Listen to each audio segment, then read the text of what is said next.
ఇద్దరు నూతనంగా ఎన్నికైనటువంటి ఎమ్మెల్సీల ఆత్మీయ అభినందన సభకి అధ్యక్షత వహిస్తున్నటువంటి పెద్దలు భారతీయ జనతా పార్టీ మెదక్ జిల్లా అధ్యక్షులు గౌరవనీయులు బాలదాస్ మల్లేష్ గౌడ్ గారికి, మీ అందరి కష్టం ఫలితంగా మనందరం 40 రోజులు కష్టపడి రగన్ ఒక్కడున్నాడు పాపం, రగన్నకు తోడుగా ఇంకో ఇద్దరిని ఈమని అడిగిండు. రగన్న మెదక్లో ఫంక్షన్ హాల్లో మీటింగ్ జరిగినప్పుడు చెప్పిండు, నాకు తోడుగా ఇంకో ఇద్దరిని ఇస్తే ఖచ్చితంగా మిమ్మల్ని అందరినీ భవిష్యత్తులో లీడర్లు చేయడానికి కష్టపడతామని చెప్పారు అని నమ్మి ఆ ఇద్దరు ఎమ్మెల్సీల గెలుపు కోసం సహకరించినటువంటి భారతీయ జనతా పార్టీ ఆత్మీయ కుటుంబ సభ్యులకి, ప్రింట్ ఎలక్ట్రానిక్ మీడియా మిత్రులకి, నేటి ఈ కార్యక్రమానికి జనరల్గా ఒక పెళ్లి అంటే ఒకటే పెళ్లి కొడుకు వస్తాడు. ఈ కార్యక్రమానికి ఇద్దరు పెళ్లి కొడుకులు వచ్చారు.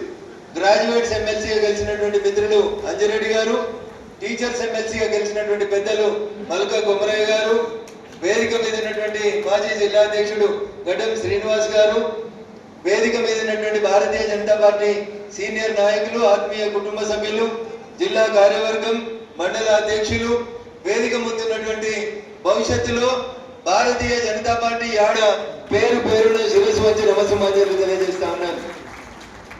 ఇంత జరిగినా ఇంకొందరికి బుద్ధి వస్తలేదు. బీజేపీని అడుగు పెట్టనీయం. మరి కాంగ్రెస్ కథమైపోయింది. దేశంలో 3 రాష్ట్రాలలో మిగిలింది కాంగ్రెస్. తెలంగాణ, కర్ణాటక, హర్యానా 3 రాష్ట్రాలలో మిగిలింది. హిమాచల్ ప్రదేశ్ 3 రాష్ట్రాల్లో మిగిలింది. మనం గతంలో పురాణాలలో చదివినప్పుడు ఒక కథ వింటాం. వామనుడు నాకేం కావాలని అడిగితే 3 అడుగుల జాగ కావాలని అడుగుతాడు.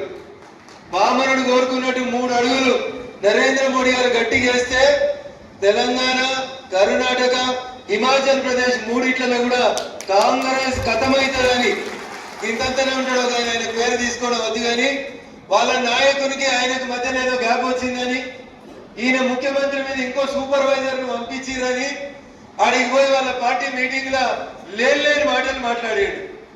నేను ఇక లేతే ఏదంటే చేయగలుగుతానని తుపాకీ రామని మాటలు చెప్పొచ్చి బీజేపీని తెలంగాణలోకి రానియరా? అయ్యా రేవంత్ రెడ్డి, ఈ దేశంలో 1980లో భారతీయ జనతా పార్టీ పుట్టిన తర్వాత మొట్టమొదట జరిగినటువంటి 1984 ఎన్నికలలో ఈ దేశంలో 2 ఎంపీలు గెలిస్తే ఒక ఎంపీ తెలంగాణ గడ్డ మీద గెలిచిండు. అది హనుమకొండ నుంచి గౌరవనీయులు కీర్తిశేషులు జంగారెడ్డి గారు గెలిచిరు. నువ్వు నేను రాజకీయాలకి రాకంటే ముందు నువ్వే కాదు రేవంత్ రెడ్డి గారు, దేశంలో ఉన్న అన్ని నక్సల్స్ గ్రూపులు కాషాయం జెండా కింద పెడతావా సస్తవా అని అడిగితే యూనివర్సిటీ క్యాంపస్ నుంచి మొదలుకుంటే గ్రామ పంచాయతీల వరకు ఇల్లు వేలిస్తామని బెదిరిస్తే కూడా ఈ కాషాయం జెండా వదలం, కాషాయం జెండా కోసమే పనిచేస్తామని చెప్పిన వేలాది మంది కార్యకర్తల త్యాగాల ఫలితంగా ఏర్పడినటువంటి పార్టీ భారతీయ జనతా పార్టీ. నువ్వు ఏదో 2 మాటలు మాట్లాడి మీ నాయకుని మొప్పు పొంది పోతగా ఉంటుందా అనుకున్నటువంటి పదవులని కాపాడుకునేందుకు ప్రయత్నం చేస్తే మాకేం ఇబ్బంది లేదు. నువ్వు బతుకుతాన్ని కోరుకోవడంలో తప్పు లేదు.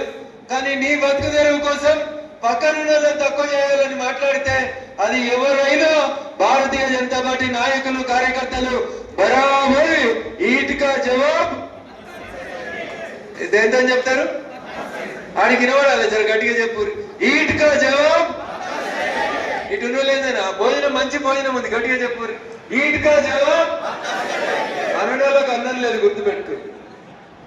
ఎవరైతే వెనకాల స్లోగన్స్ అంటలేరో వాళ్ళకి అన్నం దొరకదు. ఈటికా జవాబ్ ఇది వినబడాలి రేవంత్ రెడ్డి గారికి. మేము ఎవరిని ఏమంటలేం, మా పని మేము చేసుకొని పోతున్నాం.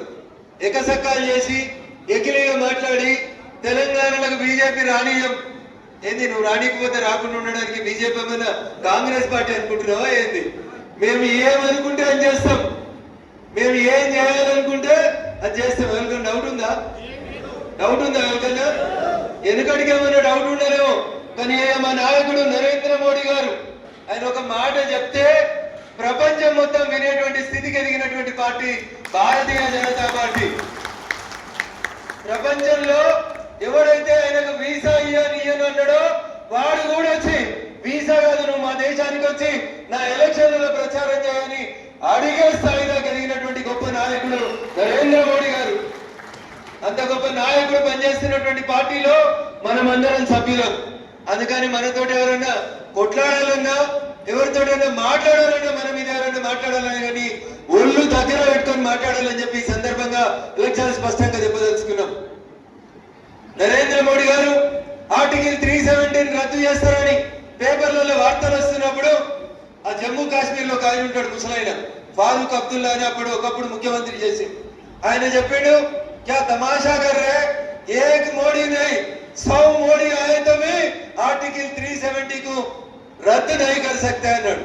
ఉన్నదా అన్న ఏ ఆర్టికల్ 370 ఎందుకలో తెలియదా? ఉన్నదా?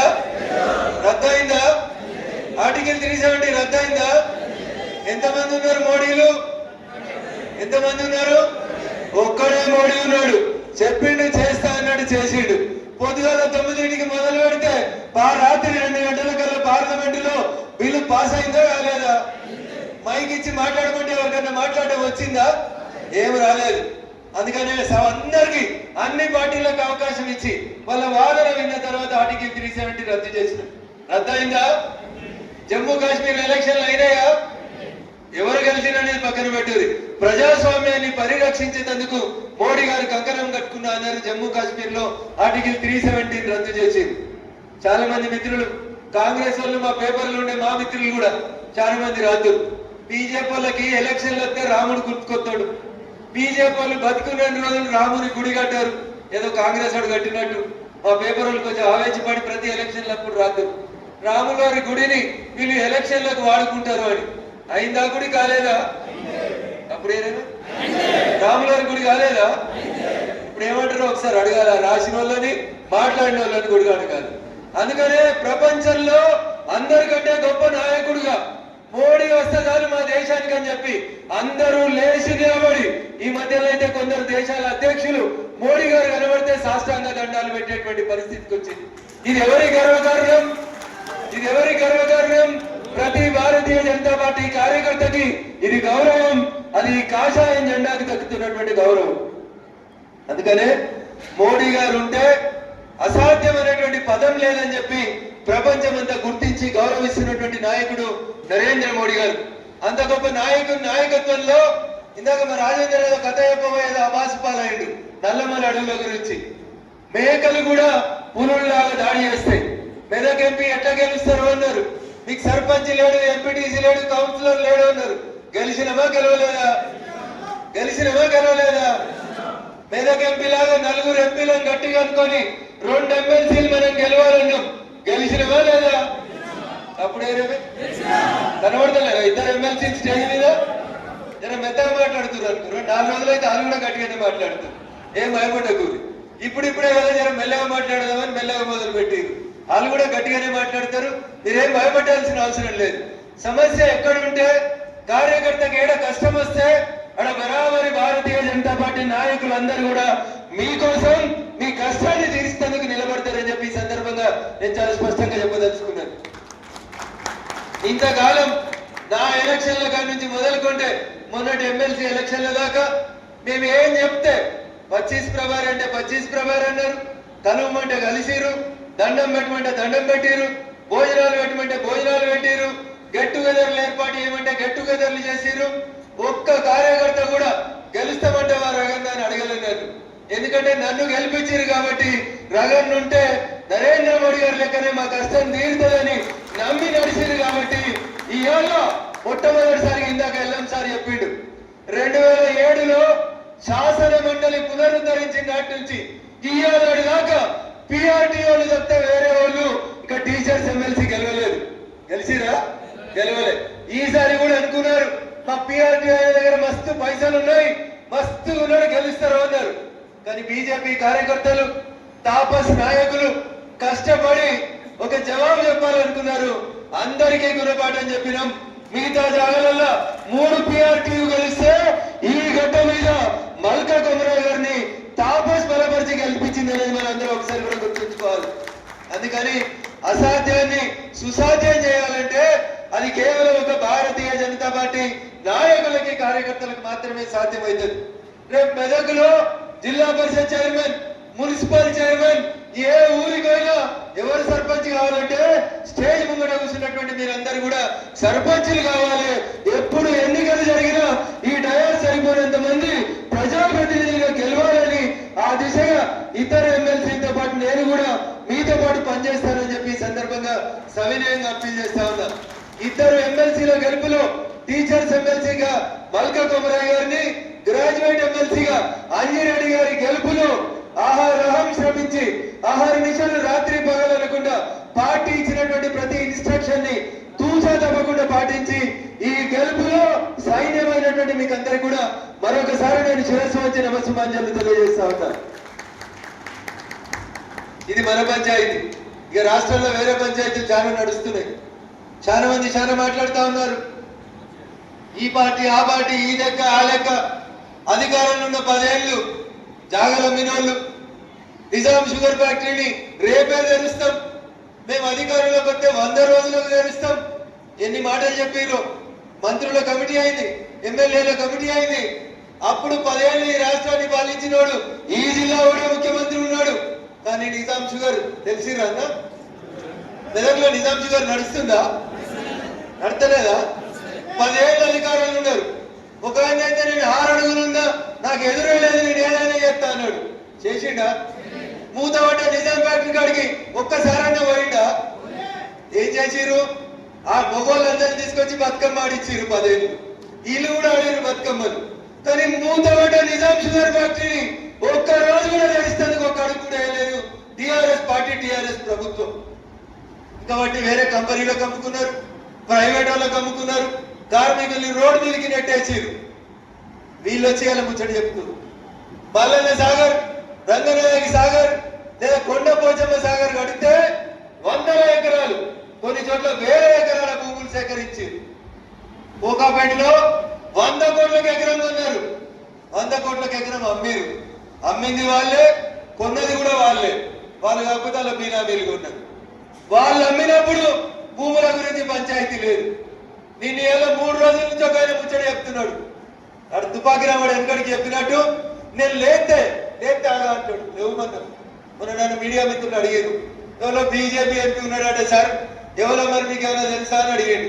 నేను ఆ రోజే చెప్పిన మా మీడియా మిత్రులకి 48 గంటలు ఆగమంటున్నాడు కదా తుపాకి రాముడు, 48 గంటలు ఆగుదాం, పేరు బయట పెడితే బరాబర్ వచ్చి మాట్లాడతాము అని చెప్పినారు. ఇలా పొద్దుగల ప్రెస్ మీట్ పెట్టారు. మళ్ళీ ఏదైనా మాట్లాడారు. భూములు ఎట్లా అమ్ముతారు, భూములు బ్యాంకులు ఎట్లా పెడతారు, లోన్లు ఎట్లా తీసుకుంటారు. టిఆర్ఎస్ అధికారంలో ఉన్న 10 ఏళ్లలో అయ్యా కేటీఆర్ గారు మీరు ఒక్క భూమిని కూడా కుదబెట్టి లోన్ తెచ్చుకోలేదా? కాళేశ్వరం ప్రాజెక్ట్ కడతామని లోన్ తీసుకురాలేదా? మిషన్ భగీరథ పథకమని లోన్ తీసుకురాలేదా? మిషన్ భగీరథ నీళ్లు ఇచ్చి ఇంటింటికి వెళ్ళి పైసలు కడతామని ఆంధ్ర బ్యాంకు చేసిన అగ్రిమెంట్ లో చెప్పలేదా? ఇవన్నీ మర్చిపోయింట కేంద్ర ప్రభుత్వం కాంగ్రెస్ 2 కలిసి 10,000 కోట్లు లోన్లు ఇచ్చినాయని మాట్లాడుతున్నాడు. దీని వెనకాల సంబంధం ఉందంట కాంగ్రెస్ కి బీజేపీకి. ఏ కేటీఆర్ గారు నేను నిన్న అడుగుతున్నా, మీరు మీ నాన్న గౌరవనీయులు చంద్రశేఖరరావు గారు ముఖ్యమంత్రి ఉన్న 10 ఏళ్లలో మీరు ₹1 అప్పు చేయలేదా? కేంద్రంలో ఉన్న నరేంద్ర మోడీ గారి ప్రభుత్వం ఆ రోజు మీకు సపోర్ట్ చేయలేదా? 10,000 కోట్లు రేవంత్ రెడ్డికి లోన్ వస్తే బీజేపీ ఎంపీలు ఇప్పించారని మాట్లాడుతున్నావు కదా. మరి మీరు మీ నాడు ముఖ్యమంత్రి ఉన్నప్పుడు 10 ఏళ్లలో దాదాపు 4.5 లక్షల కోట్లు తెచ్చినమని అధికారికంగా అసెంబ్లీలో అప్పటి ఆర్థిక మంత్రి హరీష్ గారు మాట్లాడారు. మరి అప్పుడు ఏ బీజేపీ ఎంపీలు సపోర్ట్ చేసింది? అప్పుడు ఏ బీజేపీ ఎంపీ మీతో కలిసి ఉన్నాడు? ఓడిపోతేనేమో ఏదైనా మాట్లాడతారు మీరు, నిజాలు మాట్లాడితే వాళ్ళకి బాధ అనిపిస్తుంటది. భారత ప్రభుత్వం రాష్ట్ర ప్రభుత్వాల మధ్య ఉండేటువంటి సంబంధాల రీత్యా రాష్ట్రం బాగుండాలని, ఈ దేశం అంటే కాశ్మీర్ నుంచి కన్యాకుమారి దాకా అందరం మంచిగా